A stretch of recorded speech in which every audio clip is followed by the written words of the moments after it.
Hey guys, so today I want to talk about some first time cruising tips. It's something I get asked quite a bit for people that have never been on a cruise before. My number one tip is to make sure you research your ports. Don't pick a destination just for one particular port. Whole point of a cruise is you get the opportunity to see so many cool different places. So research those ports.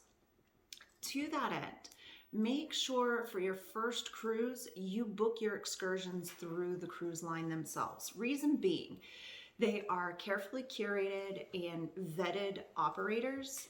Also, if something happens and the tour is running late, that ship is going to wait for you. If you go and book a cruise excursion on your own, not through the cruise line itself, and something happens, you will get left behind. I have seen it happen.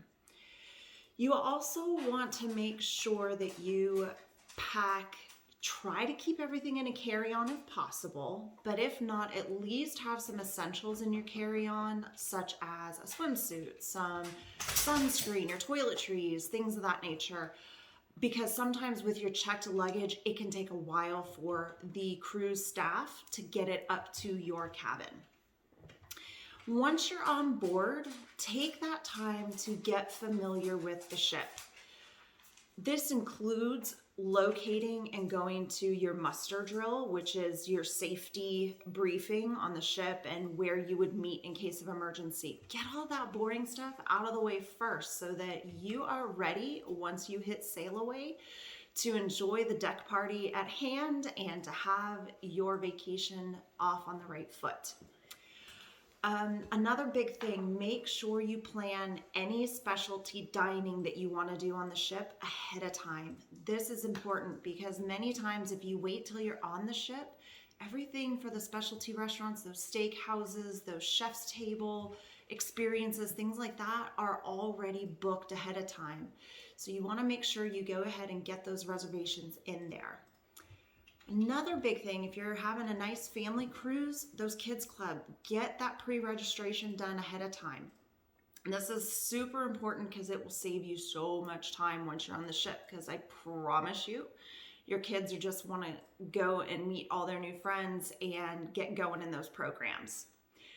Download your cruise line's app. This is going to be your hub for all of the daily activities, anything going on board. You can also, on many cruise lines, do all your pre-registration, pre-check-in, upload your travel documents, all that in their app. So make sure you do that so that you are able to swiftly get on board the ship. Nobody wants to wait in a big boarding hall at the pier.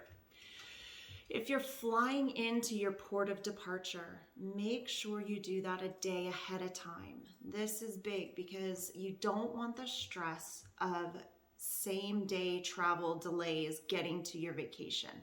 Go ahead, get in a day ahead of time. In fact, most cruise lines actually will even offer excursions in your port of departure. So if you get there early, you got some time to kill, you can even book a fun thing to do while you're there, extending that vacation one extra day.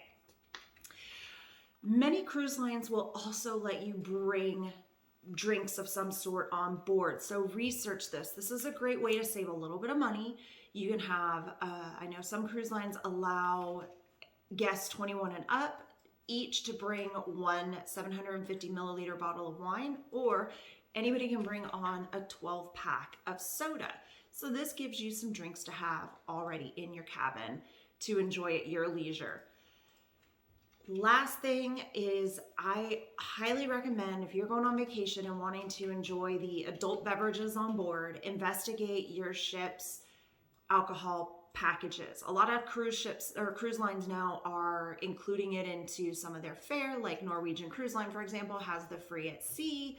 Look into this. But with that, big tip here, don't double tip on the alcohol. When you pre-purchase an alcohol plan, you've already prepaid your gratuity for that service. So many times you'll see on the receipt that you sign your name, it'll have a place for tip. You've already paid it. Now, if you want a double tip, go for it, but just be aware that that is something that sometimes will show up. So just be careful. With that, those are my top main cruise line first time cruiser tips, and join us next time for our part 2, because our one of our kiddos is going to be giving her pointers on what she likes from her perspective and what her tips are for cruising with kids. Thank you so much, and we'll see you next time.